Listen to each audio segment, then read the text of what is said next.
Hello everyone. তো part 2-এ তোমরা সোনাঝুরি হাট দেখেছো, আর পার্ট 3-তে আমি তোমার সাথে শেয়ার করব একটা নাট্যগ্রামের অনুষ্ঠান।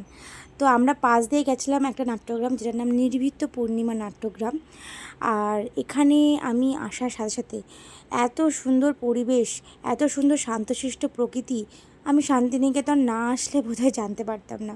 তো এখানে এসে আমার সত্যিই খুব ভালো লেগেছে, আমার অভিজ্ঞতাটা খুবই সুন্দর ছিল। তো এখানে একটা অনুষ্ঠান আয়োজন করা হয়েছিল ছোট করে, তো সাথে সাথে আমাদের চাও দেওয়া হয়েছিল। আর এই যে আমাদের প্রোগ্রামটাও শুরু হয়ে যায়। উপস্থিত সকল শ্রদ্ধাভাজন অধ্যাপক অধ্যাপিকাবৃন্দ, নাট্যকার, নাট্যকর্মী, নাট্যপ্রেমী সুশীল দর্শক মণ্ডলীকে আজকের এই ছাত্রী সেরা হারাবেন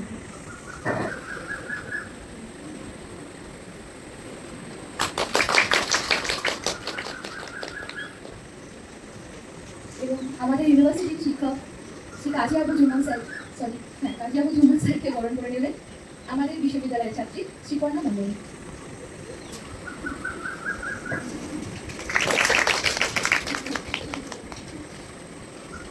তো ওখানে অনুষ্ঠানের শেষ হওয়ার পরে ছিল বাউল গান, তার আগে ছিল নাটক যেটার নাম ছিল শাড়ি। আর আমাদের সন্ধ্যাবেলায় টিফিনে ছিল হচ্ছে চপ মুড়ি, যেটা শান্তিনিকেতনের স্পেশাল একটা টিফিন বলা যেতে পারে।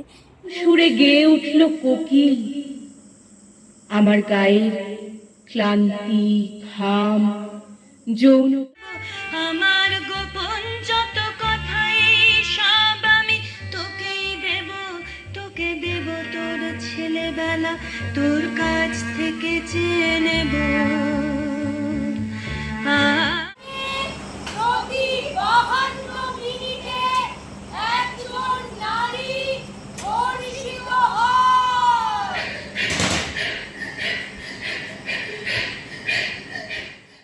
শেষ হওয়ার পরে ছিল এত সুন্দর একটা বাউল গান।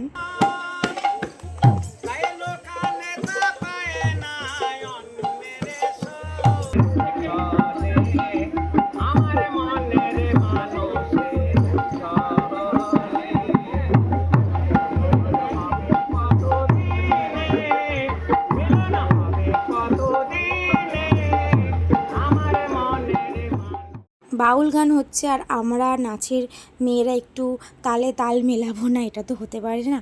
তো ওই জন্যই আমরা একটুখানি নাচ করছিলাম। তারপরে এখানে যিনি গান করেছেন তারকে কিছু কোয়েশ্চেন করা হচ্ছিল, সেটারই উত্তর দিচ্ছিলেন উনি। তো রাতে ছিল হচ্ছে আমাদের স্পেশাল চিকেন বিরিয়ানি। তো সেটা খাওয়ার পর আমরা হাঁটতে হাঁটতে যাই বাসে। অনেকটা রাত হয়ে গেছিলো, তো সবাই ছিল খুবই ক্লান্ত, স্যার ম্যাম সহ স্টুডেন্টরাও। তো এখানে আমরা চলে আসি আবারও সেই ভারত সেবা আশ্রমে। আর দেখো রাতের কি সুন্দর ভিউ। তো তারপরেই তো আমরা ঘুমিয়ে পড়ি। আর চলো পার্ট 4-এ তোমার সাথে সবটা শেয়ার করবো। টাটা।